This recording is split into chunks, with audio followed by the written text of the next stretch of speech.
지금 이 동작이 작고 약한 인간을 최강으로 만들어줬습니다. 가끔 동물들의 능력을 보다 보면 그들의 경이로운 능력에 놀라게 됩니다.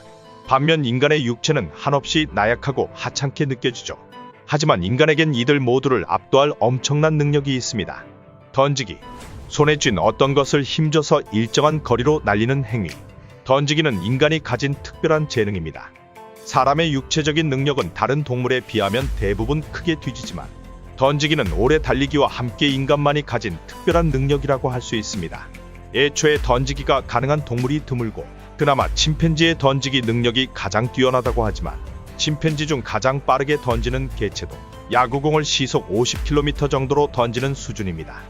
반면 인간은 어린 소년에게 공 던지는 법을 조금만 가르쳐줘도 시속 50km는 손쉽게 돌파해버립니다.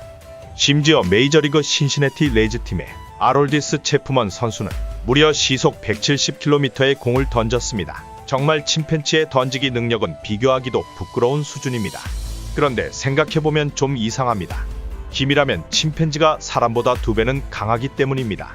즉 단순 힘이 아닌 무엇인가 다른 이유가 있다는 말입니다. 그러면 그 이유는 무엇일까요? 무엇이 인간에게 이런 재능을 가져다 준 것일까요? 2013년 저술된 탄성 에너지 저장과 고속 투척의 진화란 논문에서 이를 찾을 수 있습니다. 논문은 인간이 어깨를 가로지르는 힘줄과 인대의 에너지를 저장하고 방출함으로써 놀라운 속도로 발사체를 던질 수 있음을 발견했다고 말하며 이 독특한 능력은 인간의 진화 과정에서 상체에 발생한 3가지 주요한 변화에 의한 것으로 보인다고 말합니다. 이는 길어진 허리와 낮은 어깨의 위치, 위팔의 뼈의 각도인데 이 중요한 진화적 변화는 약 200만 년 전인 호모 에렉투스부터 관찰된 인간만의 신체적 특징이라고 합니다. 그러면 위 3가지 특징이 어떻게 던지기와 연결되는지 알아보겠습니다. 인간의 허리는 다른 유인원에 비해 얇고 깁니다. 이런 유연하고 긴 허리는 둔부와 흉부를 분리하고 개별적으로 움직일 수 있게 만들어줍니다. 그리고 이런 허리를 비틀어 하체에서 나오는 강한 에너지를 효과적으로 어깨에 전달합니다. 두 번째는 낮은 어깨 위치입니다. 위 사진은 침팬지와 인간의 어깨입니다. 보통 유인원의 어깨는 나무에 매달리기 위해 위쪽으로 올라가 있습니다. 반면 인간의 어깨는 밑으로 내려와 있는데 덕분에 어깨를 기점으로 위쪽과 아래쪽 근육들의 길이가 적절하게 확보되었고 견갑도 더 큰 움직임 범위를 만들 수 있었습니다. 결과적으로 물건을 던질 때 어깨를 가로지르는 힘줄, 인대, 근육의 탄성 에너지를 저장할 수 있게 되었습니다.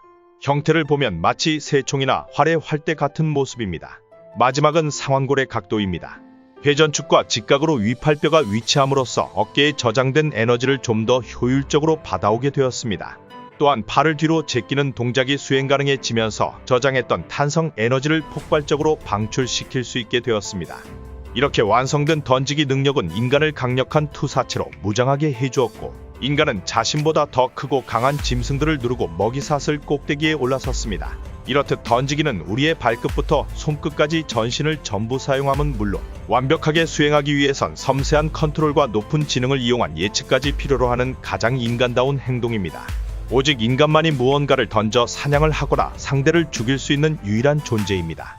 그리고 이 던지기로 얻은 고열량의 육류가 뇌 성장을 폭발적으로 가속시켰고 커진 뇌는 다시 사냥을 더욱 능숙하게 만들었으며 숙련된 사냥꾼이 된 인류는 잉여 식량을 확보하게 되었습니다. 이 잉여 식량은 기술 개발과 교육, 학습 등 생존과 관계없는 활동을 할 여유를 인류에게 주었으며 그 결과 문명이 시작되었다는 걸 생각하면 인류에게 있어 던지기의 의미는 더욱 클 수밖에 없습니다. 먼 과거 생존 경쟁에서 밀려 숲에서 들판으로 나왔을 때부터 우리는 항상 약자였습니다.